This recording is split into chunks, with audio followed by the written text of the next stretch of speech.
Gloire au Seigneur. Ok, je ne vois pas, mais bon.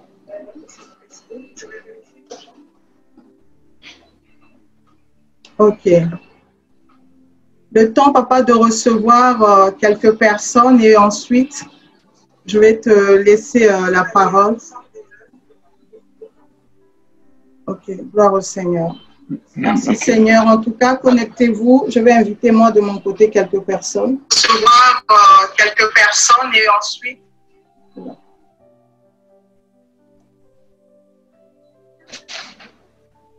En tout cas, bonsoir, bonsoir à vous. Nous sommes dans la joie d'être là encore en ce jour. Nous sommes bénis d'être en compagnie de l'homme de Dieu et le Seigneur va nous faire énormément de bien ce soir. Moi, je suis bénie la première à être là, à profiter de cette grâce que Dieu nous a donnée au niveau de la francophonie. Et je crois de tout mon cœur que ce soir, quelque chose de merveilleux va se passer. Dans plusieurs vies, il y aura tellement de choses qui vont se passer. Avec la grâce de Dieu, le Seigneur nous fera énormément de bien ce soir. Alors, je t'invite là où tu es à inviter, à partager le live parce que je crois de tout mon cœur, le Seigneur nous fera du bien ce soir. Donc, je disais, nous sommes déjà en direct avec notre papa. Moi, je l'appelle papa parce que pour moi, c'est un père. J'apprends beaucoup à ses côtés et donc, je le considère vraiment comme un père. Et pour certains, c'est un prophète. En tout cas, moi, c'est la casquette de papa qui m'intéresse énormément. Donc, invitez, ne soyez pas timides parce que le Seigneur va nous faire du bien au travers de son serviteur ce soir.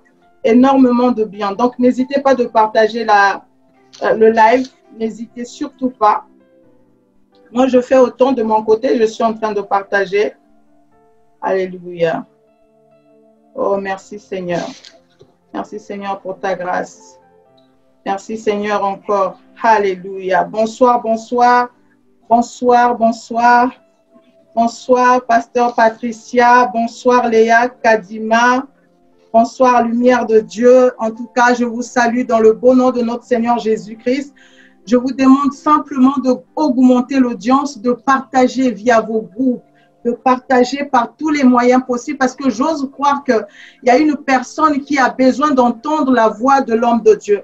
Il y a une personne qui a besoin d'entendre un mot pour que sa vie change de dimension, change d'allure. Et je crois de tout mon cœur, moi, la première, je m'accroche aux paroles de l'homme de Dieu parce que je sais que quelque chose va se passer ce soir. Donc, n'hésitez pas de partager. Bonsoir, Kasmas. Bonsoir, Joël et Yala. Merci d'être là. Bonsoir à vous. En tout cas, dans 2-3 minutes, on va commencer. Mais je vous demande vraiment de partager. Partagez le live, partagez. Alléluia.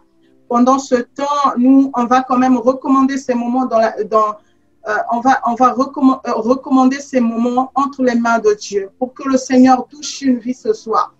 Pour que le Seigneur soit la consolation d'une personne ce soir. Éternel, notre Dieu et notre Roi, nous voici, Seigneur, à notre rendez-vous. Nous voulons, Seigneur, te recommander ce moment, oh Dieu, parce qu'il y a une personne, Seigneur, qui attend ce moment. Il y a une personne, oh mon Dieu, mon Roi, qui a besoin, Seigneur, d'une parole de ta part. Il y a une personne, oh mon Dieu, mon Roi, que tu as prévu, Seigneur, dire quelque chose, ô Éternel. Nous voulons recommander nos cœurs entre ta main. Nous prions que, Seigneur, le Dieu de grâce, le Dieu de paix, que tu sois au rendez-vous. Que, Seigneur, ô Éternel, quelque chose, Seigneur, un cadeau du ciel soit donné à une vie aujourd'hui. Nous bénissons ta présence, nous bénissons, Seigneur, ton oint qui, Seigneur, nous a honorés, Seigneur, par sa présence, ô Dieu. Nous disons que toute gloire, Seigneur, soit pour toi seul. Que l'honneur, Seigneur, oh Dieu, soit pour toi seul. Seigneur Saint-Esprit, je te bénis pour ces moments. Merci de prendre le contrôle de toutes choses. Dans le nom de Jésus, nous disons Amen. Alléluia. Gloire au Seigneur. Bonsoir, bonsoir chez vous. Bonsoir, bien-aimés dans le Seigneur. Bonsoir. En tout cas, ne soyez pas timides. Shalom, aimé Sandy. Oui, bonsoir, alléluia. Bonsoir à vous, bonsoir, bonsoir. Bonsoir, papa, bonsoir, homme de Dieu. Bonsoir. Bonsoir, maman Karine, que Dieu vous bénisse. Merci, Bonsoir, papa. que Dieu vous bénisse. Amen. C'est un grand privilège d'être Amen. ensemble ce soir. Amen. Depuis Kinshasa, donc je vous salue, vous qui êtes à Bruxelles, vous qui êtes un peu partout dans le monde. Je vois Papa Didi de Mons qui est également connecté sur Facebook. Je vois plusieurs personnes. Je voudrais vraiment vous bénir et rendre grâce à Dieu. Bénir surtout le Seigneur pour cette invitation parce que quand vous m'aviez parlé de cette invitation, c'est vrai que je n'ai pas hésité. Amen. Parce que je me disais, c'est un peu comme l'histoire d'une vie que nous serons amenés à partager. Au même moment, c'est un peu comme non seulement l'histoire d'une vie, mais je crois que on va s'adresser surtout aux serviteurs de Dieu. Amen. Et le thème que moi je vais aborder, ce sera les grandes difficultés des serviteurs de Dieu. Les grandes difficultés des serviteurs de Dieu, desquelles on ne parle pas. Vous savez, quand nous sommes dans le service du Seigneur, je le disais aujourd'hui à quelques personnes, vous savez, quand les gens viennent dans votre bureau, ils vous voient bien habillé, un beau bureau, vous roulez avec une belle voiture, vous voyagez. En fait, plusieurs pensent que ça y est, quoi. Plusieurs se disent, c'est facile de servir Dieu. Plusieurs aussi se disent que on peut commencer à servir Dieu le matin et le soir atteindre ce niveau.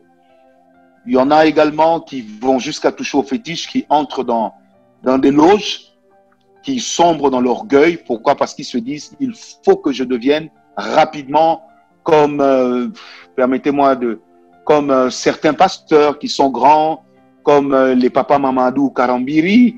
Il faut que je devienne aujourd'hui même comme Sanogo. Il faut que je devienne aujourd'hui même comme Benny Hinn. Alors que quand nous lisons les Écritures, nous nous rendons compte que tout est un cheminement. Amen. Et derrière le cheminement par lequel nous passons, il y a des fois nous y laissons des poils, nous y laissons la chair. Il arrive qu'on parvienne au point d'arriver avec les os. Donc ce soir, je vais parler surtout avec mon cœur Amen. sur les grandes difficultés des serviteurs de Dieu. Et demain, je vais parler sur les remèdes. Comment vivre ces temps-là quand ça arrive? Comment vous pourrez pallier à cela? Parce que être serviteur n'est pas facile. Vous savez, je pars toujours d'un exemple dans la Bible que j'aime bien. Je prends l'exemple de David. D'abord, quand vous lisez David, David se présente un peu comme cet enfant que on aurait conçu en dehors de la maison. Parce que quelque part dans les psaumes, il se plaint, il se présente comme ça. Il est en train de paître le troupeau de son père. Il a l'élection de Dieu. Nous sommes dans 1 Samuel 16. Le sacrificateur Samuel se présente chez eux. Et quand il se présente, il demande à voir tous les enfants. Son propre père l'oublie. Son propre père l'oublie. Ensuite, le sacrificateur dit, mais sont cela tous tes enfants? Jessé dira non, il en reste un. Il ajoute, mais il est en train de paître le troupeau. En fait, le mais annule la première partie de la phrase. Donc, ça veut dire que pour son propre père, cet enfant ne compte pas. Donc, il n'y a pas lieu de l'attendre. Pour son propre père, c'est un peu comme s'il voulait dire qu'il ne peut rien sortir de bon dans la vie de cet enfant-là. Autrement dit, Samuel, choisis parmi les gens qui sont ici. Finalement, le sacrificateur va se montrer insistant. Et c'est à ce niveau-là qu'il dira à Jessé, ou Isaïe selon certaines versions, nous ne nous asserrons pas pour manger tant que ce jeune homme ne sera pas arrivé. En fait, ça devient un défi. D'un côté, vous avez un père qui minimise son fils. De l'autre côté, vous avez un sacrificateur qui décide tout à coup de s'agripper à la parole que Dieu avait donnée. Alors qu'au départ, le même sacrificateur, la Bible dit, quand il a vu Abinadab, il dit, ça doit être lui. Non. Quand il a vu Eliab, il dit, ce géant, ça doit être lui. Mais quand Dieu lui dit, il ne figure pas parmi tous ses enfants, en fait, lui-même était étonné. Comment un père peut omettre un de ses enfants dans le décompte? Quand David arrive, il est oint parce que le Seigneur dit, c'est lui, il faut le oindre. David pouvait se dire, une autre histoire commence. Mais après cela, que devient David? Il repart derrière le troupeau de son père. Nous entrons dans 1 Samuel 17. Les bons lecteurs de la Bible connaissent ces histoires. Nous arrivons dans 1 Samuel 17, la Bible dit ceci. David il arrive sur le champ de bataille. Il trouve un homme qui est en train de défier Israël. Il n'est même pas le roi. Mais tout à coup, il se dit, tiens, qu'est-ce qu'on fera à celui qui vaincra cet homme? On lui dit, il deviendra le gendre du roi. Ça, c'est moi qui pense. Hein. David se dit, ça y est. Donc, je vais vaincre cet homme, je deviendrai le gendre du roi. Si jamais le roi meurt et que son fils aîné, Jonathan, ne sait pas le remplacer, ça sera moi. Parce que David connaissait déjà la famille du roi, étant donné que dans 1 Samuel 15, il avait déjà commencé à jouer de la harpe dans la chambre du roi. Vous comprenez? Alors, lorsque il entre, il a vaincu Goliath, il entre dans le palais royal, il est sûr que ça va aller sur des roulettes. Mais, tout en étant dans la chambre, il sort, il revient, il devient le gendre du roi, un général d'armée. Mais dans 1 Samuel 19, il fuit, il devient un fugitif. Et vous savez, quand nous lisons les psaumes, ne les lisons pas seulement avec l'œil de quelqu'un qui a chanté. Lisons-les surtout en regardant et en voyant un homme qui exprime premièrement les difficultés qu'il a connues. Deuxièmement, un homme qui exprime comment Dieu l'a fait sortir de là alors que tout était réuni pour qu'il ne croie plus en rien. Tout était réuni pour qu'il se dise « it's over », c'est fini, personne ne peut encore penser à moi. Personne ne peut encore me récupérer. Imaginez un peu, allez, vous êtes à Paris, on vous dit que votre royauté, ce sera à Bruxelles. Alors, Paris-Bruxelles, c'est 3 heures en passant par l'île. Mais tout à coup, vous vous retrouvez où? En Afrique du Sud. Oh my God. Mais là, en Afrique du Sud, on continue à vous dire que vous serez roi à Bruxelles et que vous allez occuper le grand palais de Laken. Qu'est-ce que ça voudra vous dire? Vous direz, mais en fait, soit c'est moi qui suis fou, soit c'est celui qui m'a envoyé oindre qui est fou. Amen. Hein? Amen. Vous savez, je voudrais vous dire, je reviens encore, je fais un pas en arrière, toujours dans la vie de David. Lorsque David dit à Saül, moi je veux vaincre ce Goliath, Saül lui dit, ah petit, mais toi tu n'es qu'un petit. Cet homme c'est un héros depuis sa naissance. Est-ce que toi tu peux te battre avec lui? Maintenant écoutez David qui dit, David lui dit ceci, je vais interpréter pour ceux qui ne sont pas congolais. Nous autres maladité.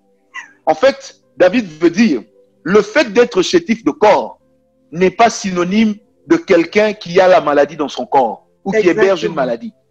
Alors, il dit, tu vois, malgré mon petit corps chétif, j'ai déjà vaincu le lion, j'ai déjà vaincu l'ours. Donc, ce géant, je vais le vaincre. Par syllogisme, David voulait dire, moi, David, j'ai vaincu le lion et l'ours. Or, Goliath fuira devant le lion et l'ours. Oh mon Dieu. Je vaincrai aussi Goliath. Yes. Donc, je vaincrai aussi Goliath. Mais pour que David le dise, quelle assurance? L'assurance avec laquelle David parle, c'est celle d'un homme qui connaît les combats par lesquels il est passé. Et les combats par lesquels il est passé lui ont donné un autre niveau d'assurance. Mais retenez, maman Karine et tous ceux qui nous suivent, quand on passe par les combats, pendant le moment où nous sommes dans les difficultés, on a comme l'impression qu'il n'y aura jamais un lendemain. Ouais, exactement. Alors que, gardez votre calme, le lendemain arrivera. Amen. Vous savez, j'ai toujours été étonné par une chose que j'ai lue dans la Bible. Hein. Nous sommes dans Ésaïe 21. La Bible dit, sentinelle, sentinelle, que dis-tu de la nuit? Écoutez la réponse de la sentinelle. Le jour approche, mais la nuit aussi vient. Comme pour dire, j'ai déjà vu ce qui va arriver. Donc, la roue du monde, la roue de la vie, en tournant, elle revient sur elle-même. Vous savez, lorsqu'on vient vous annoncer, à nous autres, c'est déjà arrivé, papa est mort. On dit papa est mort. Tout à coup, vous avez comme l'impression que le ciel vous tombe sur la tête. Mais après, vous commencez même à vous habituer au climat et à l'atmosphère du deuil. Le jour où vous êtes en face du cadavre, vous pleurez comme si c'était la fin du monde. Mais le soir, vous allez quand même demander à manger. Ça veut dire, c'est passé. Yes. Donc, la force d'un chrétien, la force d'un leader, c'est ne pas trop s'attarder sur la difficulté. Parce que chaque difficulté qui nous arrive, ce sont des leçons que Dieu nous donne. Amen. Dieu ne va jamais nous placer sur une position pour laquelle il ne nous aura pas préparé. Yes.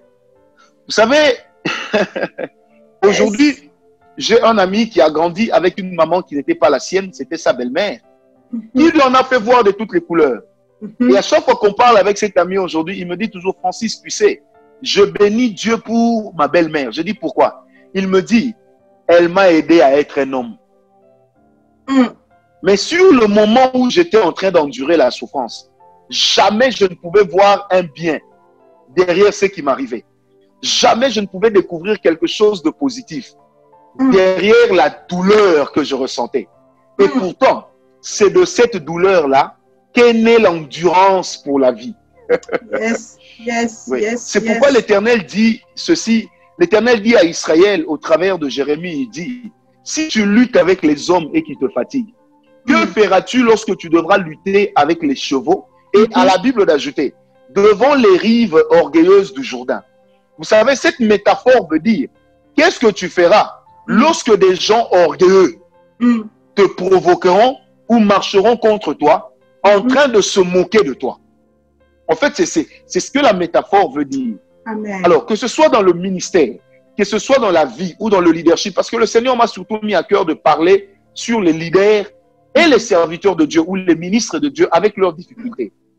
Vous savez, je vais vous dire des vérités qui seront quelque peu choquantes pour certains. Un jour, je suis passé à la télévision, c'était la télévision Sangoma-Lamou, et quelqu'un me disait, prophète, qu'est-ce que je dois faire? Moi, j'aimerais bien devenir comme vous. Je lui ai donné cette réponse qui avait énormément choqué. J'ai dit, monsieur, devenir comme moi fera de vous un frustré. Il dit, ah! J'ai dit, vous savez, le travail que nous faisons ici, c'est un travail ingrat. C'est un travail frustrant. Parce qu'en fait, maman Karine, les gens peuvent vous insulter, mais vous n'avez pas le droit de répliquer. Les gens peuvent écrire sur vous n'importe quoi sur Facebook. Mais si vous vous répliquez, tout le monde vous condamnera. En fait, nous sommes dans un ministère, dans une vie telle que vous avez les mains comme ça, on vous donne des coups. Non, comme ça c'est encore mieux. Vous avez les mains en arrière. On vous donne des coups, ma foi. Vous n'avez même pas le droit de retourner des coups. Nonobstant votre passé, nonobstant votre force physique, nonobstant votre force de caractère, et nonobstant même le fait que vous ayez la tchatch, vous ayez la grande gueule. Mais vous allez vous rendre compte qu'en fait, je ne peux juste pas parler. J'endure, j'endure, j'endure. Un jour, j'ai reçu un serviteur de Dieu ici chez moi, c'était la semaine passée. Il m'a sorti une parole qui m'a laissé perplexe. Il m'a dit, Francis, tu sais, nous avons choisi un travail pour lequel on ne démissionne pas. Parce que notre maître, notre patron nous a fait signer un contrat dans l'esprit. Yes, yes, yes. Conséquence, yes. Donc, même quand il y a des injustices, nous les vivons.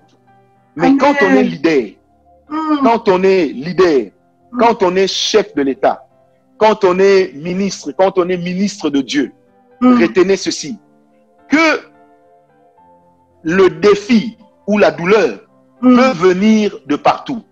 Elle peut venir de l'intérieur de votre maison. Elle peut venir de vos proches. C'est là que ça fait mal. Elle peut venir des personnes sur lesquelles vous avez le plus compté. C'est là que les bas blessent.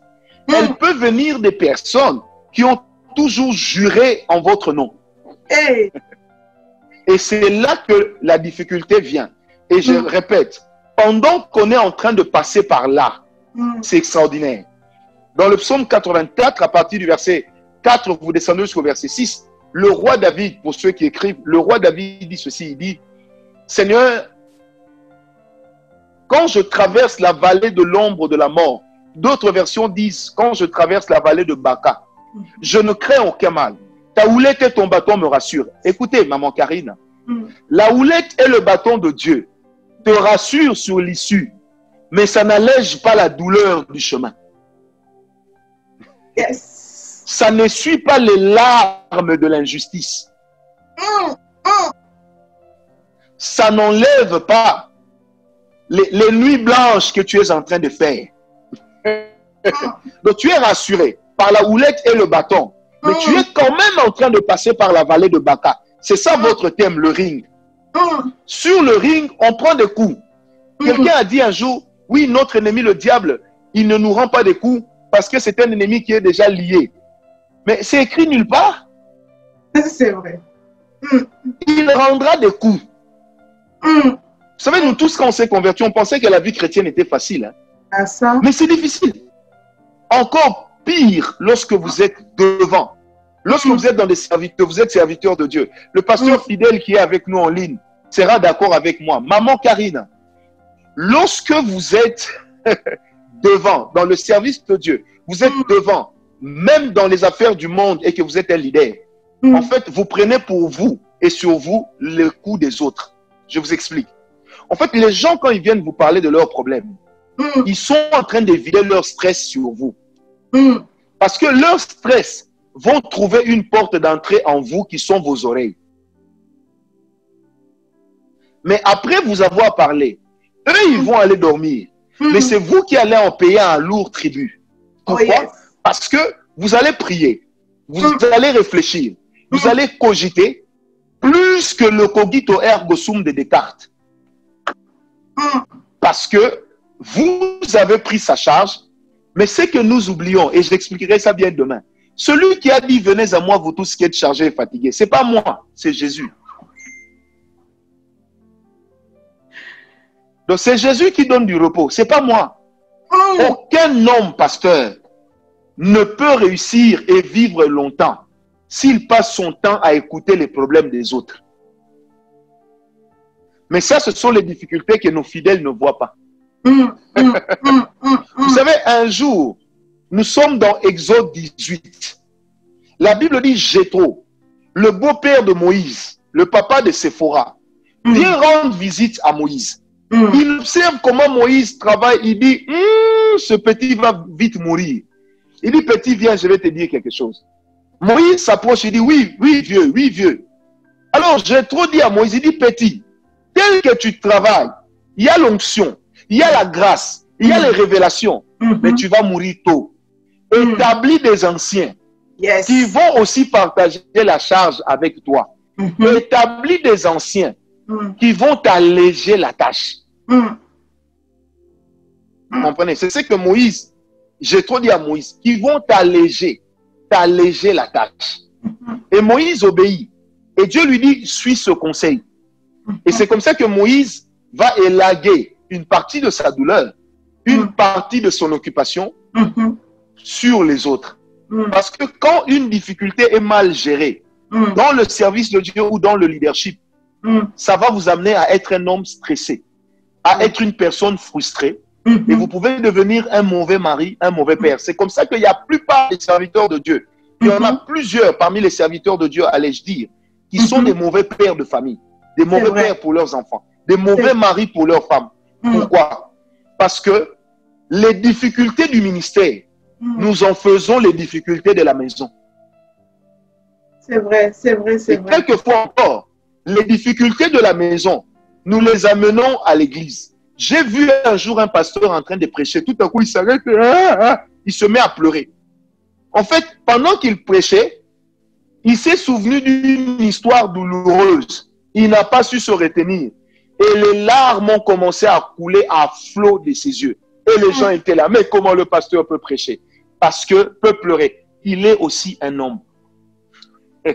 Généralement, nous faisons semblant de ne pas avoir de difficultés. Bien aimé, vous qui m'écoutez, je vous dis la vérité. Nous faisons semblant, tout va bien, Rokontoyobo, le ciel est ouvert, Shekayama, Reke. Des fois, nous voyons pour vous, mais pas sans voir pour nous-mêmes. Mon Dieu. Des fois, Dieu utilise nos bouches pour vous. Mais nous-mêmes aussi, il nous arrive de chercher des bouches que Dieu va utiliser pour nous.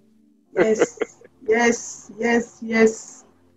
Et ça, ce sont des difficultés. Je vais en énumérer 15. Et je resterai sur une seule pour donner l'enseignement de ce soir. Amen. J'aimerais que ceux qui nous suivent soient très patients parce que nous sommes vraiment à l'école du Seigneur.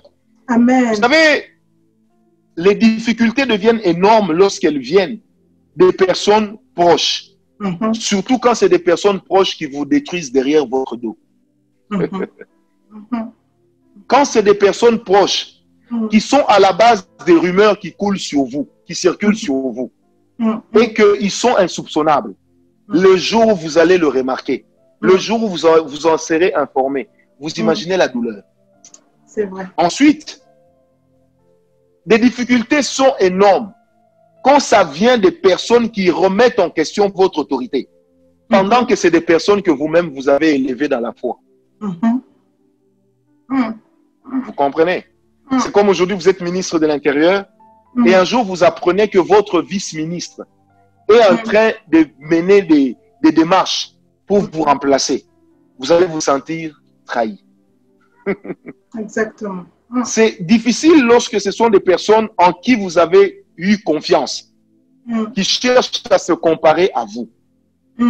C'est difficile lorsque ce sont des personnes qui jugent vos actes pendant qu'ils ne vous connaissent bien, mais qui cherchent à tout prix à habiller vos actes d'une mauvaise motivation. Pendant qu'ils savent que c'est faux, mais juste pour vous mettre par terre. Amen. Amen. Vous savez, dans la Bible, il y a eu un homme dont la vie m'a épaté dans le Nouveau Testament, c'est Paul. Paul a vécu des difficultés extraordinaires. Prenez avec moi 2 Corinthiens 12, verset 12. 2 Corinthiens 12, verset 12. La Bible dit, « Les preuves de mon apostolat ont éclaté au milieu de vous par une patience à toute épreuve, par des signes, des prodiges et des miracles. » Laissons d'abord les signes, prodiges et miracles, parce que ça, tout le monde aime. Et il dit, par une patience à toute épreuve. Et plus tard, l'apôtre Paul dira, j'ai reçu des Juifs 40 coups moins 1. Yes. J'ai été traîné devant les cours et tribunaux. J'ai connu des tribulations. Ma soeur, vous savez, aujourd'hui, quand nous parlons de Joseph, frère Joseph de la Bible, nous disons Joseph, Dieu l'a béni. Joseph, Dieu lui parlait. Est-ce que vous savez que la réputation de Joseph dans le quartier n'existait plus? Était par terre. Le jour où tout le quartier a su qu'on l'a jeté en prison parce qu'il est sorti avec la femme de Potiphar.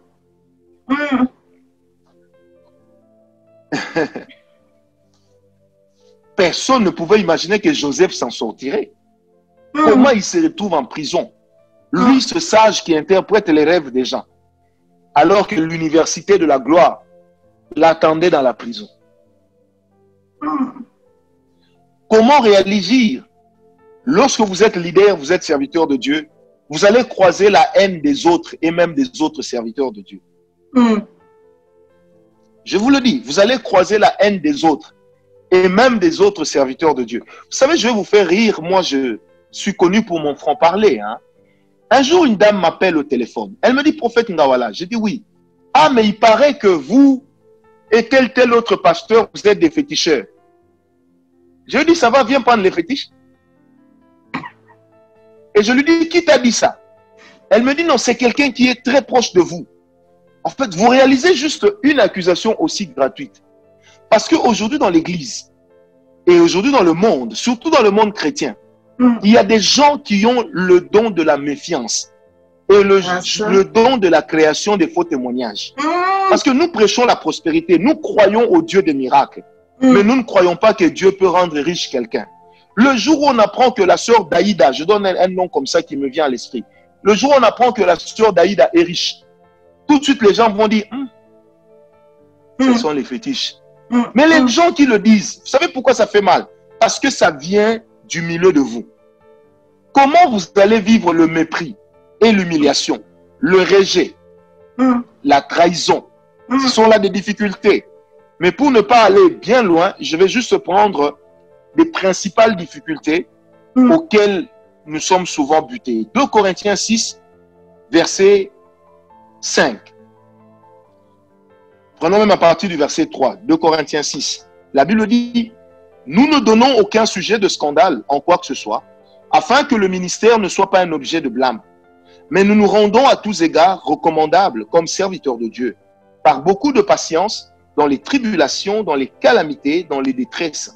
Verset 5, écoutez, sous les coups, dans les prisons, dans les troubles, dans les travaux, dans les veilles, dans les jeûnes. C'est ça la vie de Paul. Combien de gens prient pour dire Robo Shente, Yebaba, je voudrais être comme Paul. Mais combien voudront connaître le chemin par lequel Paul est passé? Il y a des gens qui disent, ah, moi j'aimerais être comme prophète Ngawala, j'aimerais être comme pasteur Marcelo, comme prophète Diogras et les autres. Qui connaît nos difficultés? Qui connaît nos difficultés? Vous savez, à l'époque, quand nous étions en train de grandir dans la foi et dans le ministère, parmi les amis qui étaient bénis en premier, il y avait le pasteur Marcelo. On lui avait acheté, il avait acheté une Mercedes 230. Mais je vous assure que dans cette Mercedes-là, on montait même à 8. Moi-même dedans. Pourquoi? Parce que c'était la galère pour nous tous. La galère.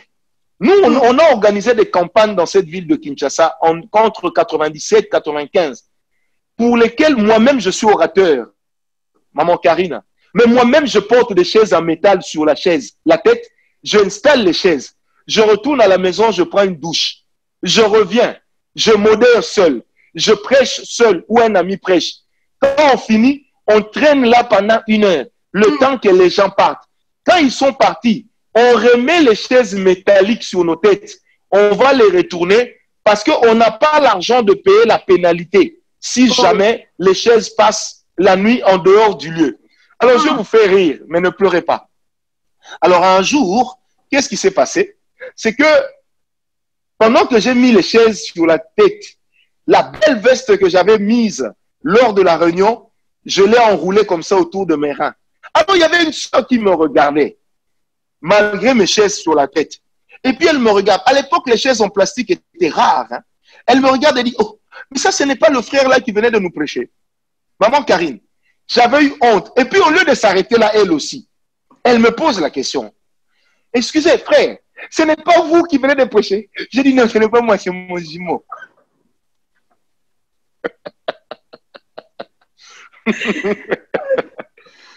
Vous imaginez les difficultés? Un jour, je suis allé prêcher. Maman Karine, le ministère a ses combats, l'ingratitude. Je pars prêcher dans une croisade. C'était le 20 décembre 1997 à l'université protestante de Kinshasa. Je viens prêcher. Il y avait une gloire extraordinaire. On a vu les paralytiques marcher. À la fin, le pasteur Blaise Sakila, que j'ai beaucoup aimé, on lui paye $650 de collation. Moi, on me donne un sachet de beignets. Il y avait 5 beignets à l'intérieur, avec une petite bouteille comme ça, de sucré, de boisson sucrée. Et puis on me dit, frère, Dieu te bénisse. Rendez-vous compte que l'argent de transport qui me restait, c'était juste pour parcourir la moitié du chemin avant d'arriver chez les parents. Je vous dis que j'étais malade. Vous savez que quand je suis arrivé à la maison chez les parents, j'étais encore plus malade. Maintenant, je demande à papa, est-ce que je ne peux pas avoir les médicaments? Mon père me dit, jeune homme, mais tu sers Dieu, non? Comment Dieu ne t'a pas donné l'argent pour acheter les médicaments? J'avais honte. Ça, c'est des difficultés que les gens ne verront jamais. Les gens ne voient que les résultats. Alors que c'est dans les difficultés que le Seigneur forme le caractère de l'homme. Et un caractère qui n'a pas été formé, c'est un caractère avec lequel Dieu ne va jamais travailler. Amen. Amen. Alors, quelles amen, sont amen, les amen. grandes difficultés? C'est la première difficulté, c'est de survivre à ce que les gens disent de vous. Amen. Amen. Amen. Survivre à ce que les gens disent, sans les détester, sans les haïr. Ça, c'est une difficulté. Vous savez, des fois, quand les pasteurs vous disent, je suis allé en retraite, ils ne sont pas allés prier. Il y en a qui partent pleurer. C'est pourquoi je vous ai dit ce soir, je vais vous parler avec mon cœur. Amen. Donc, des fois, on n'est pas parti prier, on est parti pleurer. Pourquoi? Parce que il existe des difficultés, des fois incroyables. La deuxième grande difficulté que nous connaissons en tant que serviteurs de Dieu ou en tant que leader, c'est accepter que les autres montent, que les personnes que vous avez aidées montent, pendant que vous-même, vous avez l'impression que vos lignes ne bougent pas. Comment ne pas devenir jaloux pendant que c'est des gens que vous avez, pour lesquels vous avez prié, des personnes que vous avez bénies, qui eux commencent à monter, alors que vous êtes toujours sur place. Vous connaissez toujours la même limite. Ça, c'est une difficulté que Dieu seul voit. Vous savez, maman, je vais vous raconter une histoire, mais ne riez pas. Je me suis converti en 1992. En 1994, je prêche pour la première fois dans une campagne d'évangélisation que nous avions organisée avec des amis dans une université. Imaginez que moi-même, je ne parle pas en langue, mais je demande aux gens qui veulent parler en langue d'avancer. Tous parlent en langue, mais moi-même, je ne parle pas en langue. Vous savez que quand je rentre à la maison, chemin faisant, il y a un frère qui me dit, « Ah, frère, comment tu vis ça ?» Je lui ai dit, « Très mal. Et moi, je ne crois pas au parler en langue. Ce n'est pas pour moi, c'est pour les autres. » En fait, je lui faisais part d'une douleur, mais en utilisant un langage qui était mauvais. Troisième grande difficulté que nous nous rendons, à laquelle nous sommes souvent butés, c'est investir toi-même dans le ministère pendant que toi aussi tu as des besoins avec ta famille. Maman Karine, là vous êtes dans une bibliothèque ou dans un bureau. Vous êtes en train de payer Internet. Cette réunion va bénir plusieurs personnes, le Seigneur me l'a dit. Mais combien vont faire des offrandes? En rentrant à la maison, vous avez des enfants qui attendent leur Danone. Vous avez des enfants qui attendent leur biscuit lu ou petit beurre. Mais vous n'allez pas amener des explications. Mais maintenant, nous amenons souvent des explications. Exactement. Tu es sorti avec 100, tu es sorti avec $100, mais tu rentres avec $2. Au lieu que ça se multiplie, ça a été diminué. Comment investir pour la bénédiction des autres pendant que toi-même tu as des besoins? Comment le faire? C'est que les gens ne savent pas. C'est que nous sommes, pour la plupart chez nous, surtout en Afrique, quand vous êtes dans vos débuts, ou quand les gens apprennent à vous faire confiance, en fait, pendant ce moment-là, vous êtes le plus grand partenaire de votre ministère. Amen, mais ça, les gens amen, ne le savent pas. Le jour où les gens vous bénissent, ou voient que vous roulez carrosse, ils disent ces pasteurs sont des aventuriers, regardez leur gros ventre, ce sont des bandits, des escrocs. Mais ils ne comprennent pas. C'est que vous avez eu à s'aimer dans cette œuvre. C'est que vous avez eu à consentir comme sacrifice pour que l'œuvre existe. Ça, les gens ne le verront jamais. Amen. La quatrième grande difficulté que nous avons connue en tant que serviteurs de Dieu, moi compris, c'est quand vous subissez l'hypocrisie des autres. Pendant que vous savez qu'ils sont hypocrites, mais vous êtes obligé de supporter leur hypocrisie.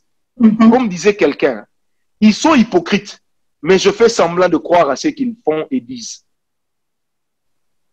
Comment vivre l'hypocrisie des autres? Mais en fait, c'est inhérent à la vie des grands, à la vie des ministres de Dieu, à la vie des grands leaders, même dans les affaires mondaines. Vous aurez toujours l'hypocrisie au milieu de vous.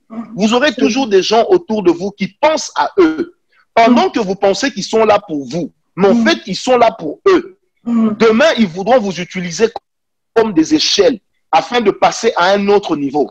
Les Achitophel existeront toujours. Des gens comme les Absalom, vous les rétablissez, vous les réintégrez, mais pendant ce temps, il est en train de former 200 personnes pour vous chasser de votre trône. L'hypocrisie des gens. Et vous serez souvent buté à cela lorsque vous êtes serviteur de Dieu. Mais comment vivre cela? C'est ce que nous verrons demain. Amen, amen, amen. Amen. Comment vivre cela? Ce n'est pas du tout aisé. Ce n'est pas du tout aisé. Vous savez, je vais vous raconter une histoire. Nous sommes en avril 99. Je fais un accident. Toute cette partie de mon visage et de la tête complètement déchiquetée. Alors, 10 jours après, je sors de l'hôpital. Quelques temps après, je viens à l'église pour la première fois. Je salue des sœurs. Je dis bonjour mes sœurs. Elles sont contentes. Ah frère, on a appris pour votre accident. Que Dieu vous bénisse. J'ai dit merci, amen. Tout de suite après, ces sœurs pensant que j'ai quitté là, j'étais derrière elles. Et l'une qui disait à l'autre, ce frère-là, il se prend pour qui? Il fallait même qu'il meure. On ne me l'a pas rapporté. Je l'ai entendu de mes propres oreilles. Vous imaginez le choc. Et pendant ce temps, je suis serviteur de Dieu. Ça veut dire, tu te retiens seulement parce qu'il y a le fruit de l'esprit qui fonctionne. Vous savez, le fruit de l'esprit n'annule pas nos douleurs. Parce que des fois, les gens pensent, et nous-mêmes, il nous arrive de penser, que parce que nous sommes remplis du Saint-Esprit, nous sommes devenus des surhumains. C'est faux. Nous sommes des hommes avec des souffrances. Quand on est buté à l'ingratitude des personnes auxquelles on a fait du bien, mais qui n'ont pour seule idée que de vous donner le coup fatal, le coup de grâce, ça nous fait autant mal qu'à vous. Même si des fois les gens se disent, ah, eux ce sont des serviteurs de Dieu, ils sont solides. Non. Savez-vous ce qu'on appelle l'épuisement spirituel? L'épuisement spirituel arrive à des personnes qui servent Dieu. L'épuisement spirituel arrive à des personnes qui ont pris un engagement avec le Seigneur pendant un temps, mais qui ont aujourd'hui comme l'impression que le ciel est devenu des reins au-dessus de leur tête et qui se disent non, il n'y a plus d'issue pour moi. C'est plus possible d'avancer. C'est plus possible d'émerger. En fait, c'est là que le bas blesse. Cinquième grande difficulté à laquelle on est buté lorsqu'on est serviteur de Dieu ou même grand leader, c'est ne pas utiliser la même balance de jugement que les autres utilisent pour nous juger. Amen. Amen. Vous savez, moi, je vais vous raconter quelque chose. Vous allez avoir une maman de l'église qui perd son oncle. Vous n'êtes pas informé, vous ne vous y rendez pas. La personne peut quitter l'église. Vous vous rencontrez en route, mais pourquoi tu as quitté l'église? Non, parce que moi, j'ai perdu mon oncle, personne n'est venu. Moi, j'ai été buté à cela. Un jour, j'ai posé la question à la sœur. Tu sais combien de personnes j'ai perdu dans ma famille cette année et pour lesquelles je n'ai vu aucun membre de l'église? Pourtant, je ne leur en veux pas. Écoutez la réponse de la sœur. Toi, tu es papa, non? Tu dois supporter nos caprices. Ah! Les caprices d'une grande personne qui allait, qui a même des bébés et des enfants. Aïe! Est-ce que quelqu'un me comprend? Ça, c'est des difficultés auxquelles nous faisons souvent face. Mais nous sommes obligés de prendre cela avec sportivité. Nous sommes obligés d'avoir un fair play. Mais ce fair play-là dont nous faisons montre, ce sourire que nous avons toujours sur nos lèvres, il arrive quelquefois que ce sourire soit jaune. Oh. Il arrive quelquefois que ce sourire cache une grande et forte douleur. Une grande et forte douleur.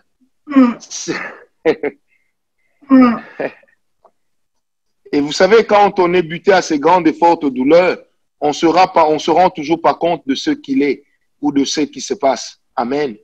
Amen. Sixième grande difficulté, c'est de maîtriser la gloire qui vous couvre pendant que le péché se rapproche. Je vais bien expliquer cela. Maman Karine, vous savez, lorsque vous marchez avec Dieu, lorsque vous parcourez du chemin avec le Seigneur, il peut arriver que la gloire vous couvre. Mais nous avons une phrase qui dit, oh, l'onction attire. Maman, l'onction attire même des problèmes. Ah, ça. Surtout les jeunes frères là qui sont dans le ministère nouvellement. L'onction va vous attirer les filles de vos rêves.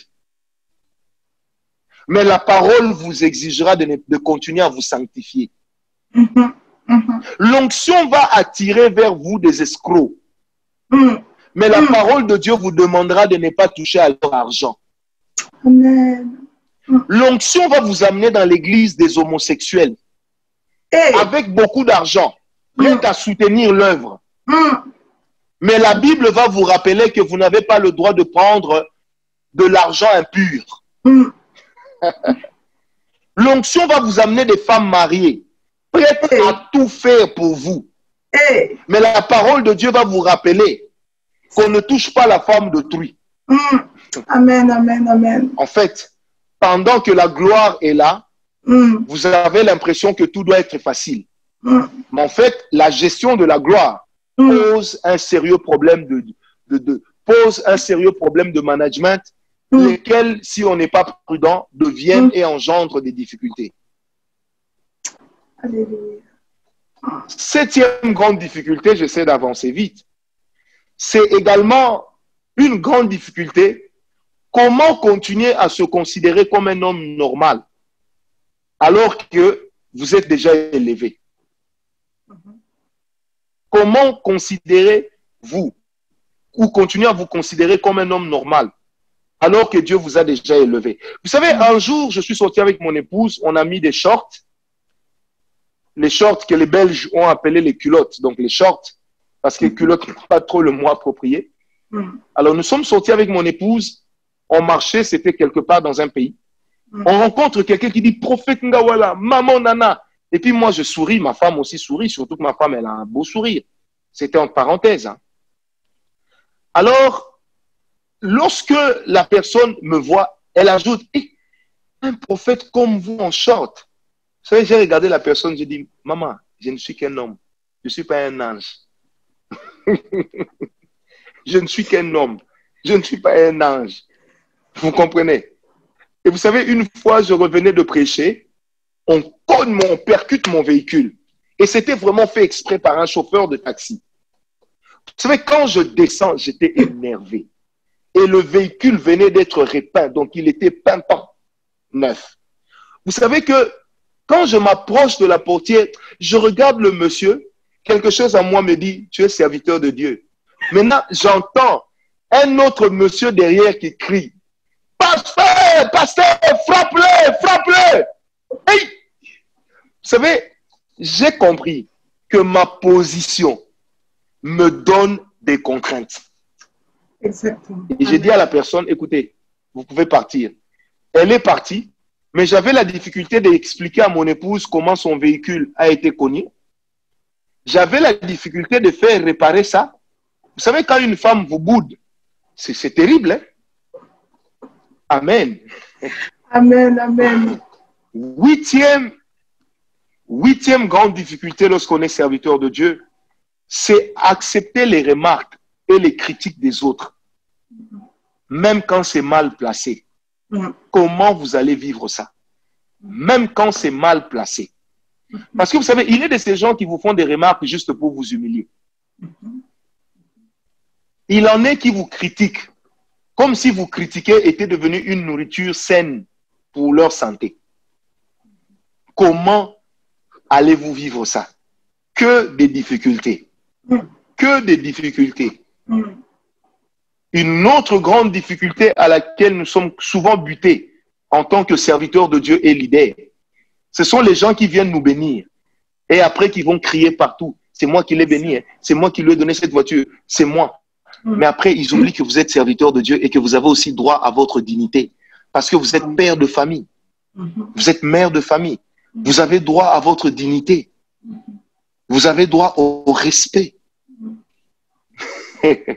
Comment vous allez vivre cela? Et les deux plus grandes difficultés qui restent lorsqu'on est serviteur de Dieu ou leader, c'est la trahison. La trahison des proches. La trahison des personnes qu'on a aimées. La trahison des personnes avec et pour lesquelles on a rêvé. La trahison venue des personnes avec lesquelles on a bâti un planning de vie. On a bâti un planning de vision. Comment vivre cette trahison? Vous savez, maman, la trahison a tué plusieurs personnes qui s'en sont retrouvées victimes. Il n'est pas facile d'être trahi. Mais pour certains, il est facile de trahir. Mais la trahison est quelque chose de très dur. Vous savez, des fois, les gens ne réalisent pas qu'un homme trahi, c'est un homme blessé. Qu'un homme trahi, c'est comme un éléphant qui est tombé à terre. Un homme trahi, c'est une douleur indescriptible. On ne peut pas décrire la trahison. Et puis, vous savez, la trahison est un mot mauvais parce que ça vient toujours des proches. Vous savez, une trahison n'est trahison parce que ce sont les proches qui vous les ont imputées. Se rendre compte des choses qui se font derrière votre dos. Se rendre compte des charges qu'on vous fait porter à tort. Vous vous sentez trahi. Parce que la trahison, dans la trahison, il y a toujours un abus de confiance. Dans la trahison, il y a toujours un manque de loyauté. Dans la trahison, il y a toujours un manque de vérité. Et surtout chez nous, les Africains, particulièrement les francophones, quand quelqu'un vous trahit, il mettra au grand jour, sur la place publique, toutes les choses que vous vous étiez dit quand vous étiez vous deux. Alors que l'humanisme demande à ce qu'on taise quand même certaines choses. Vous allez même rencontrer un pasteur. Lorsqu'il trahit quelqu'un ou il se sent trahi, comment lui-même il réagit? il commence à faire sortir les secrets des confessions des gens. C'est vrai. La trahison crée des douleurs incroyables. C'est vrai. Incroyables. C'est vrai. C'est vrai. Vous savez, j'ai lu quelque part dans la Bible, là où Paul demandait même qu'on ne reçoive pas telle personne, en disant, cette personne m'a trahi quand j'étais dans la douleur. Si. Mais je vous recommande Tite, je vous recommande Timothée, qui a été avec moi jusque dans les chaînes. Et il ajoute, je vous recommande même Marc, le petit à cause de qui Barnabas et moi, nous nous sommes séparés. Parce que Marc, là, était le beau-frère de Barnabas. Imaginez, quand Paul en arrive à dire ça, quelle était la douleur qu'il a ressentie? La trahison est inimaginable. Des fois, il faut se mettre à la place de la personne qu'on est en train de trahir. Parce que des fois, nos réactions, certaines de nos réactions sont consécutives à la trahison éprouvée. Sont consécutives au sentiment qui naît lorsqu'on est trahi. Vous savez, la trahison ressemble un peu à un homme qui a été cocufié par la femme à qui il a tout offert. La trahison ressemble à cette femme qui vous attrape avec sa meilleure amie sur le lit conjugal. Mon Dieu. Alors qu'elle ne vous a rien fait et qu'elle est toujours aux petits soins. Comment vous allez vous sentir? En fait, quand on annonce une trahison, il est impossible de penser à la réaction qu'on aura. Mais la réaction ne vient que quand on est buté à la trahison. Et enfin, le dernier point, la dernière difficulté, c'est là que je vais essayer d'entrer un peu, c'est quand nous faisons face à la jalousie des autres et de soi-même. Quand nous faisons face à la jalousie des autres et de soi-même. Parce que vous savez que la jalousie, c'est une émotion secondaire dans laquelle vous avez des pensées et des sentiments d'insécurité, de peur, d'anxiété, qui concernent la perte anticipée d'un statut, la perte anticipée d'un privilège. La jalousie peut aller dans deux directions, maman Karine. Ça peut aller du supérieur vers l'inférieur, mais ça peut aussi aller de l'inférieur vers le supérieur. Et la jalousie établit toujours une comparaison. Oui. Amen. Exactement. La jalousie est quelque chose d'incroyable. Si vous prenez avec moi 1 Samuel 18, versets 6 à 12, la Bible dit, et j'aimerais bien expliquer cela, lorsque David et Saül sont allés en campagne contre les Philistins, alors qu'ils reviennent, ce sont les femmes qui chantent. David a tué 10 000, Saül a tué 1000. Vous savez, quand une femme danse, actualisons ça dans les femmes africaines. Donc, quand elles dansent, c'est tout leur corps qui danse. Elles dansent des pieds à la tête, au point que même la tête, tu peux faire ceci pour que les cheveux bougent. Maintenant, imaginez-vous, comment Saül s'est senti lorsqu'on chantait les louanges de David. Et il dira, ah! Donc c'est à moi qu'on attribue 1000. Et à ce jeune homme, on attribue 10 000. La Bible dit, depuis ce jour, le cœur de Saül se retourna contre David. À cause de quoi? La jalousie. Mais pourtant, en ce moment-là, c'est Saül qui était supérieur à David. Au point que dans 1 Samuel 19, David dira à Jonathan, qu'est-ce que j'ai fait à ton père pour qu'il cherche à me donner la mort? Qu'est-ce que je lui ai fait? Et Saül avait tendu un guet-apens à David pour le tuer pendant le dîner. Et c'est Jonathan qui a sauvé la peau de David en disant, fouille, papa va te tuer. Et c'est comme ça que David va fuir à Naïoth de Rama sous les chaînes de Mamré chez Samuel le prophète. Mais qu'est-ce qui les a opposés? C'était la jalousie du supérieur vers l'inférieur. Qu'est-ce qui a opposé David et Absalom? C'était la jalousie de l'inférieur vers le supérieur. Parce que la jalousie cache toujours deux vérités, l'envie et la convoitise. Quelqu'un qui vous jalouse a envie d'être à votre place. Quelqu'un qui vous jalouse pense que ce que vous avez ou ce que vous êtes lui revient. En fait, c'est ça la jalousie. La jalousie, il n'est pas bien que nous l'ayons sémé en nous, ni dans les autres. C'est très dangereux. Vraiment, c'est très dangereux. Amen. Amen. La jalousie, c'est difficile que nous puissions laisser ça germer en nous ou germer dans les autres. La jalousie tue. Remarquez ceci. Nous sommes dans 1 roi 21. Mhm. Akab envie le champ de Naboth. Mhm. Il convoite le champ de Naboth. Il va jusqu'à manquer de l'appétit. Jézabel dira, toi tu es le souverain. Au verset 7. Moi je vais te donner le champ de Naboth. Mange et bois. Et elle va organiser un guet-apens pour que Naboth meure. Et elle va prendre le champ, elle va donner ça à qui? À Akab. Mais pourquoi Akab, de roi qu'il était, il a envié le champ de l'autre, alors qu'il pouvait tout avoir? Jalousie. Mhm. Amen. Amen. Jalousie. Dans Jean 3, verset 26, la Bible dit, on est venu dire à Jésus, pardon, à Jean, on dit, mais Rabbi, celui qui était avec toi au-delà du Jourdain et à qui tu as rendu témoignage, il baptise aussi, hein, et les gens viennent vers lui. Mais on vient dire ça à Jean-Baptiste. Donc on vient critiquer Jésus pour susciter en Jean-Baptiste une jalousie. La jalousie, c'est un sentiment très subtil qui opère à deux niveaux. Premièrement, elle nous détruit. Deuxièmement, la jalousie fait que nous-mêmes, nous devenons des destructeurs. Quand la jalousie est mal gérée, elle nous détruit, mais elle nous transforme aussi en destructeurs. Vous savez, en réalité, nous parlons souvent des gens, nous critiquons souvent des personnes sans savoir que nous sommes jalouses d'elles. Exactement. Or, la jalousie cache une admiration mal exploitée. La jalousie cache une admiration négative. Ça veut dire, je t'admire. Mais comme je ne peux pas être comme toi, comme je ne peux pas être toi, je deviens jaloux. Vous savez, une personne jalouse, maman Karine, peut voir en vous un détail que les autres ne voient pas. Wow.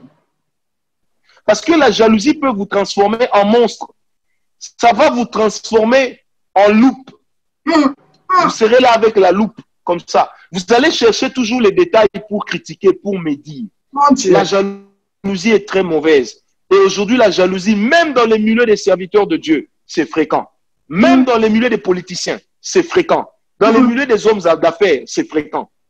Pourquoi est-ce qu'au milieu de nous, les gens s'empoisonnent? Oh. Oh. Pourquoi est-ce qu'aujourd'hui, même dans une réunion des serviteurs de Dieu, quand vous mettez quelque chose à boire, les gens ont du mal à toucher la bouteille? Parce qu'on se dit, ah oui, never know, on ne sait jamais. Qu'est-ce que ça cache? Parce que la personne qui te jalouse, tu ne la connais pas. Exactement. Peut-être même que vous n'êtes jamais rencontrés. Hey. Vous savez, un jour, nous nous sommes retrouvés à Paris, sur les Champs-Élysées. J'ai rencontré un pasteur qui venait de la Pologne. Et puis on discute, il me dit, ah, prophète Ngawala, mais je ne savais pas que vous étiez simple. Je dis, pourquoi? Il me dit, non, moi j'ai toujours dit que vous êtes un homme orgueilleux avec vos longs français. Oh. J'ai dit, ah, comment tu peux juger quelqu'un que tu n'as jamais rencontré dans la vie? Vous comprenez? Parce qu'une personne peut vous jalouser sans même vous avoir adressé la parole une fois. Mon Dieu. Exactement. Et c'est comme ça que vous avez des gens qui diront, ces pasteurs-là, ils ont des fétiches. N'allez pas prier dans leurs églises, mais eux-mêmes ne proposent rien. La jalousie. La jalousie, c'est un sentiment négatif. Difficile de l'avoir, difficile aussi de subir ce sentiment. La jalousie des frères de Joseph a fait que Joseph soit jeté dans la citerne. Quelqu'un me dira, oui, c'était la volonté de Dieu pour qu'il se rapproche de la destinée. Est-ce que quand on a mis Joseph dans la citerne là, vous pensez que Dieu lui avait dit, sois calme, parce que je te forme? Non. Donc, il a subi ça de plein fouet. Il a subi ça directement. Ce n'est pas facile de subir la jalousie. Et ce n'est pas facile. Et ça fait partie des difficultés que nous rencontrons dans le ministère. Et des difficultés qui sont extraordinaires, que les gens ne verront toujours pas. Parce que vous devez avoir le temps pour les autres. Mais personne n'aura du temps pour vous. Un jour, une dame m'appelle à 2 heures du matin.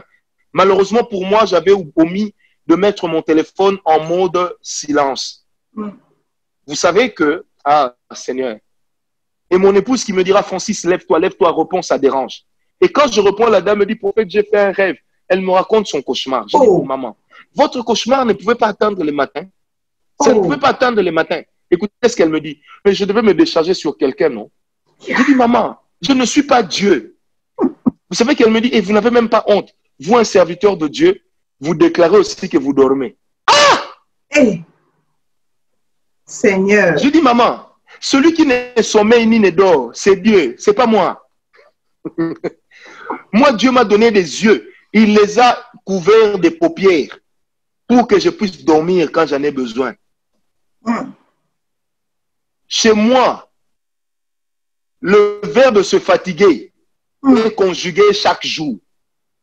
Ensuite, le deuxième verbe, dormir, est souvent conjugué à la première personne du singulier. Je dors. Mais dans l'entretemps, elle, après, elle s'est endormie. Mais moi, je suis resté là, éveillé jusqu'au petit matin, parce que le sommeil est parti. Du coup, j'ai commencé à réfléchir à toutes ces personnes qui ont peut-être le même problème. Et je me suis retrouvé en train de prier pour ces gens, parce que je n'avais plus sommeil. Donc, les difficultés sont inhérentes à la vie des leaders, inhérentes à la vie des serviteurs de Dieu, inhérentes à la vie de quiconque veut être sur la ligne de front. Mais sachez que quand vous êtes sur la ligne de front, vous prendrez forcément des coups. Et les coups, ce n'est pas vous qui allez les définir. C'est comme ça que l'onction est là. Mais l'onction ne vous donnera pas tout. Certaines choses, il n'y a que le caractère qui vous permettra de pouvoir les gérer. Certaines choses, il n'y a que l'entourage qui vous permettra de pouvoir les surmonter. C'est pourquoi l'une des plus grandes difficultés quand on est leader, c'est le choix de la personne avec laquelle on est uni pour la vie. Si cette personne ne vous comprend pas, si cette personne ne vous porte pas, si cette personne ne vous épaule pas, vous n'aurez pas longue vie. Oh Jésus. Vous n'aurez pas longue vie. Et ce soir, pendant que je suis en train d'atterrir, l'Esprit de Dieu me parle et j'aimerais parler à toutes ces personnes qui sont en train de souffrir. J'aimerais parler particulièrement à une dame qui est connectée. Actuellement, dans leur famille, ils ont beaucoup de problèmes de succession. Et elle-même, elle ne se retrouve pas. Elle est en bataille ouverte avec ses oncles. L'Esprit de Dieu me demande de te dire d'être calme. Mais Dieu m'a dit, ne renonce pas à ce qui t'appartient. Et personne ne va provoquer ta mort, ma sœur. Dieu m'a dit, tu es connecté en ce moment. Il y a un autre homme qui est connecté en ce moment. L'Esprit de Dieu me parle de lui. Vous savez, cet homme est en train de faire face maintenant à un choix, à un dilemme. Il ne sait pas s'il doit continuer à vivre à Kinshasa ou s'il doit aller à l'étranger. Parce qu'il a une opportunité à l'étranger, mais son cœur est foncièrement attaché au Congo. Et il se pose la question s'il doit partir. L'Esprit de Dieu me dit, en fait, parmi les choses qui font qu'il soit hésitant, c'est également les occupations de sa femme. Et Dieu me demande de te dire, tu partiras, tu feras 3 ans. Ensuite, tu reviendras. Et après, ta famille reviendra parce que l'Éternel te donnera des grandes opportunités et il t'ouvrira des grandes portes dans le monde politique. Amen, amen. Ce que le Seigneur me dit pour cet homme, il est dans un domaine qui s'apparente au droit. Et je le vois comme dans les histoires des ONG, assis avec des ONG en train de conseiller, en train de parler avec eux. Et c'est ce qu'il fait actuellement, ce frère-là. Et Dieu me demande de te dire d'être calme. Fais ce choix, pars, mais ensuite reviens. C'est le Seigneur lui-même qui te détache. Et lorsque tu reviendras pour t'attacher de nouveau, ça sera vraiment avec une fonction politique officielle. Car l'Éternel Dieu m'a dit qu'il est lui-même avec toi. Il y a une dame qui est connectée maintenant, qui nous suit. Elle a beaucoup de problèmes avec sa belle famille. Non pas avec la sœur de son mari, mais particulièrement avec le monsieur qui vient avant son mari. Et le Seigneur est en train de me dire, de dire à cette femme d'être forte. Et le monsieur qui est le grand frère à son mari s'appelle Jean-Louis. Et Dieu me demande de te dire d'être calme. Il sait lui-même ce qu'il est en train de faire. Ce sont des choses qui sont là pour vous aider à avancer. L'Esprit de Dieu me parle d'une dame qui s'appelle Natacha. J'entends comme ça dans mes oreilles, Natacha. Elle est connectée maintenant, pas après. Et l'Esprit de Dieu me dit, cette fille Elle est devant un problème sérieux. Je la vois il y a 3 jours. Elle est en train de pleurer dans sa chambre. Et puis elle dit, mais pourquoi ils m'ont fait cela? Ils m'ont fait cela. En fait, cette sœur s'est sentie trahie par un couple ami à elle qui a répandu des faussetés contre elle. Et elle a mal en ce moment. L'Éternel m'a dit, c'est lui-même qui a permis ça pour que tu te sépares d'eux. Parce que ce n'étaient pas des bons amis. Et Eric t'avait déjà dit ça. Yes. Martin aussi t'avait dit ça. Martin Kanengele t'avait dit ça. C'est ce que le Seigneur me dit. Mais tu n'avais pas suivi. C'est pourquoi le Seigneur a permis que cela arrive. Amen, amen. Amen. L'Esprit de Dieu est en train de me parler d'un homme. Je vois un homme. Je n'ai pas son nom. Dieu ne me donne pas son nom. Mais il a une douleur au niveau des talons. Et cette douleur-là est juste en train de l'empêcher de beaucoup sortir ces temps-ci. Dieu m'a dit, il est en train de t'éviter volontairement certaines fréquentations. Et c'est lui-même Dieu qui a permis cette douleur. Mais dès que tu comprends cela, demain jeudi matin, si je suis homme de Dieu, tu verras cela. À ton réveil, tu verras qu'il n'y a plus rien. Et que cette douleur a disparu. Amen, amen. Je suis en train de voir en vision comme des têtes qu'on est en train de couronner. Et Dieu m'a dit, plusieurs personnes ont voulu le privilège de la couronne, mais n'ont pas voulu les difficultés liées à la position que donne la couronne.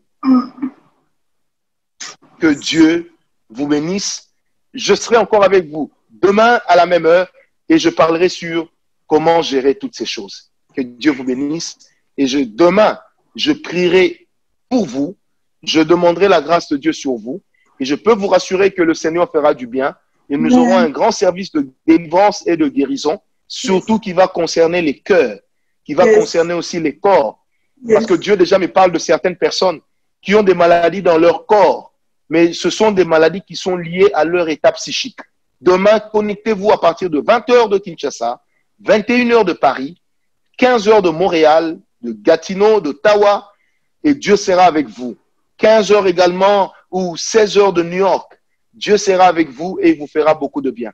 Merci à Maman Karine. Paix et grâce dans votre vie. Je salue tous ceux qui se sont connectés, qui ont été aussi une bénédiction pour nous. Que Dieu vous bénisse. Merci beaucoup. Wow. Merci, papa. Merci, merci, merci, merci, merci. Merci beaucoup, papa. En tout cas, j'ai hâte d'être à demain, tellement hâte d'être à demain. Je crois que le peuple de Dieu est énormément béni. Et moi, la première, je suis bénie de votre présence, papa. En tout cas, merci. J'ai hâte d'être à demain. En tout cas, avec toutes ces richesses, je me rends compte qu'autant que serviteur de Dieu, on reçoit les cours, on est souvent sur les rings, mais que cela n'arrête pas notre foi, en tout cas notre marche chrétienne. Je bénis le Seigneur, papa, pour ta vie. Je bénis le Seigneur pour ta disposition. Je dis au peuple de Dieu, en tout cas, vous avez écouté l'homme de Dieu parler, le prophète. Il a dit à demain. Demain, il va faire un grand service. Il va prier pour les cœurs. Et je sais que beaucoup d'entre nous entraînent des cœurs blessés. Et donc, demain, prépare-toi, dispose-toi à la rencontre de ton Dieu. Certainement, assurément, le Seigneur a prévu quelque chose pour toi. Et le Seigneur va permettre à son oint de prier pour nous, vraiment avec tout son cœur. Je sais que quand il fait quelque chose, il fait avec tout son cœur. Et donc, demain, soyez au rendez-vous parce que le Seigneur va nous faire énormément de bien. Si vous pouvez, en tout cas, soyez prêts avec vos cahiers, prenez les notes. Même moi-même, je vais encore réécouter cette vidéo. Je vais réécouter avec beaucoup d'attention. Je vais noter tout ce qui a été dit. En tout cas, merci à vous. Je tiens encore à vous remercier d'avoir été là ce soir. Je vous dis à demain. Papa, je vais te demander de prier pour nous et pour qu'on soit là encore demain par la grâce de Dieu. Je te laisse clôturer ces moments. Seigneur du Tout-Puissant, je prie que ta grâce soit avec nos bien-aimés qui nous ont suivis. Je ne sais pas pourquoi le nom de Daïda s'est fortement imposé dans mon esprit, mais je prie que tu bénisses vraiment Daïda. Que ta grâce soit avec elle. Seigneur, je prie également que tu bénisses toutes les personnes qui se sont connectées. J'ai vu le pasteur Atomissi Yves, j'ai vu plusieurs autres personnes. Paix et grâce dans leur vie. Paix et grâce dans la vie de maman Karine avec les enfants. fais-leur beaucoup de bien. Au nom de Jésus-Christ, Amen. Amen. Merci, merci, merci. En tout cas, je vous dis à demain. Soyez au rendez-vous. À demain, que le Seigneur vous soit favorable. Soyez bénis.